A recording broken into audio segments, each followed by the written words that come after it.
సాధారణ పద్ధతిలో గర్భం రాని సందర్భంలో ఐవీఎఫ్, ఐయుఐ ద్వారా గర్భం దాల్చే పద్ధతుల్ని అవలంబిస్తారని గైనకాలజిస్ట్ డాక్టర్ భవానీ రెడ్డి తెలిపారు. ఐయుఐలో కూడా 2 పద్ధతులుంటాయన్నారు. ఫాదర్ స్పర్మ్ ద్వారా కుదిరినప్పుడు డోనర్ స్పర్మ్ ద్వారా గర్భం వచ్చేలా చేయొచ్చన్నారు. కాకపోతే లీగల్ గా ముందే అన్ని జాగ్రత్తలు తీసుకోవాలని చెప్తున్న గైనకాలజిస్ట్ భవానీ రెడ్డితో మా ప్రతినిధి అజయ్ ఫేస్ టు ఫేస్. సృష్టి ఫెర్టిలిటీ హాస్పిటల్ పై కేసు కావడంతో అసలు గర్భం దాల్చడానికి ఉన్నటువంటి అవకాశాలు ఏంది, ఈ సిచ్యువేషన్లో సృష్టి ఫెర్టిలిటీ పైన ఎందుకు కేసు వేయాల్సి వచ్చింది, దాంట్లో ఉన్నటువంటి లోపాలు ఏంది, వాళ్ళు తీసుకోకుండా వదిలిపెట్టినటువంటి అంశాలు ఏంది అనే దానిపై మనతో మాట్లాడేందుకు భవానీ రెడ్డి గైనకాలజిస్ట్ మనతో ఉన్నారు. ఆమెతో మాట్లాడి మరిన్ని విషయాలు తెలుసుకునే ప్రయత్నం చేద్దాం. మేడం, ఏ విధంగా అసలు మహిళలకు గర్భం దాల్చేందుకు అవకాశాలు ఉంటాయి? కొందరికి ఏమవుతుందంటే ఈ జెంట్స్లో మేల్ ఇన్ఫర్టిలిటీ ఎక్కువైపోయింది ఈ కాలంలో. సో వాళ్ళకి కణాలు అనేది తక్కువ ఉంటున్నాయి. కొందరికి అజోస్పర్మియా అని అసలే కణాలు లేకుండా ఉంటుంది. సో ఆ సిచ్యువేషన్స్లో వాళ్ళు డాక్టర్ దగ్గరికి వెళ్ళినప్పుడు వాళ్ళు చెప్తారు క్లియర్గా డాక్టర్కి, ఆ పేషెంట్ వాళ్ళకి అటెండర్స్కి ఎక్స్ప్లెయిన్ చేస్తారు. అమ్మాయికి అయితే ఏ లోపం లేదు, హస్బెండ్కి ప్రాబ్లం ఉంది, కణాలు తక్కువ ఉన్నాయి, కొందరికి అసలే కణాలు లేవు.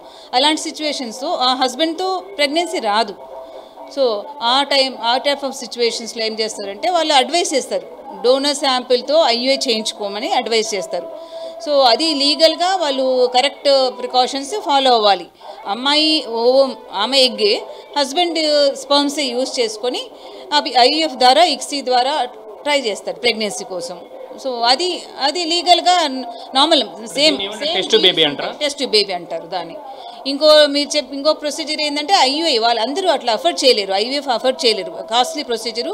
సో కొందరు అఫోర్డ్ చేయలేని వాళ్ళకి డోనర్ ఐయుఐది డోనర్ శాంపుల్తో వాళ్ళకి ఎక్స్ప్లెయిన్ చేస్తారు అన్నట్టు. ప్లస్ వాళ్ళ కలర్ కానీ వాళ్ళ స్టేచర్ కానీ వాళ్ళవన్నీ ఏ విధంగా కావాలి అనేది, బ్లడ్ గ్రూపులు అన్నీ మ్యాచ్ అయ్యే చూసుకొని ఆ డోనర్ శాంపులే వాళ్ళకి ఇంజెక్ట్ చేస్తారు. డోనర్ దగ్గర నుండి స్పెర్మ్ తీసుకున్నప్పుడు లీగల్గా తీసుకోవాల్సినటువంటి జాగ్రత్తలు ఏంది, ప్లస్ ఏమంటారు హాస్పిటల్ పరంగా మెడిసిన్స్ పరంగా తీసుకోవాల్సినటువంటి డోనర్ దగ్గర శాంపిల్ తీసుకున్నట్టు వాళ్ళు లీగల్గా వాళ్ళకి టెస్ట్లన్నీ చేసేసి పర్మిషన్ తీసుకొని పేషెంట్స్ వాళ్ళ వైఫ్ అండ్ హస్బెండ్ సిగ్నేచర్లు తీసుకొని అప్పుడు డోనర్ శాంపిల్ ఐయుఐ చేస్తారు.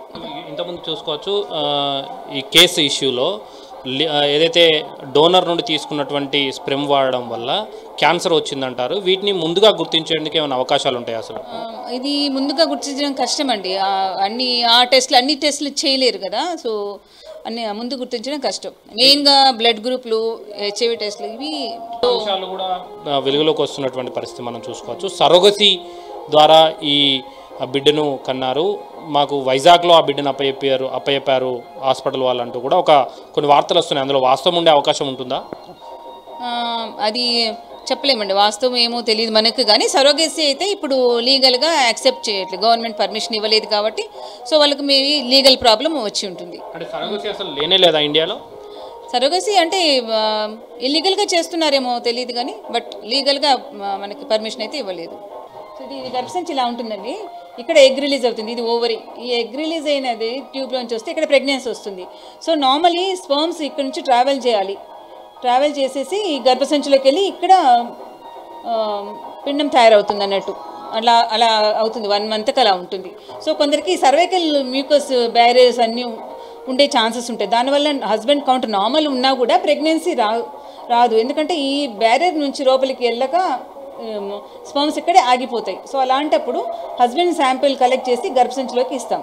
That is IUI. అది లీగల్గా యాక్సెప్టెడ్ ప్రొసీజర్. ఇది మనం మొత్తంగా చూసుకోవచ్చు. ఏదైతే ఐయుఎఫ్ అనేది ఇండియాలో లీగల్గా ఉంది, ఏదైతే భర్తకు సంబంధించినటువంటి స్పెర్మ్, అదేవిధంగా భార్యకు సంబంధించినటువంటి ఎగ్ 2 తీసుకొని ఐయుఎఫ్ ద్వారా చేస్తారు. లేదా భర్తకు సంబంధించి స్పెర్మ్లో వీక్గా ఉంటే ఐయుడి అంటే డోనర్ నుండి స్పెర్మ్ తీసుకొని యూజ్ చేస్తారంటూ చెప్తున్నటువంటి పరిస్థితి కాబట్టి ఇవి 2 కూడా లీగల్. అయితే ఐయుడి చేసినప్పుడు మాత్రం పూర్తి లీగల్ ప్రొసీజర్ను ఫాలో అవ్వాల్సి ఉంటుంది. భర్తకు సంబంధించినటువంటి అనుమతి కూడా, సిగ్నేచర్స్ కూడా తీసుకోవాల్సి ఉంటుంది అంటూ కూడా చెప్తున్నటువంటి పరిస్థితి మనం చూడవచ్చు. అదేవిధంగా అసలు ఇండియాలో సరోగసీ సిస్టమ్ అనేది లేదు. ఒకవేళ సరోగసీ సిస్టంలో ఎవరైనా ప్రెగ్నెన్సీకి ప్రయత్నం చేస్తే అది ఇల్లీగల్ అంటూ కూడా డాక్టర్ భవానీ రెడ్డి గారు చెప్తున్నటువంటి పరిస్థితి కనబడుతుంది. కెమెరామెన్ సాయితో అజయ్, 10 TV, హైదరాబాద్.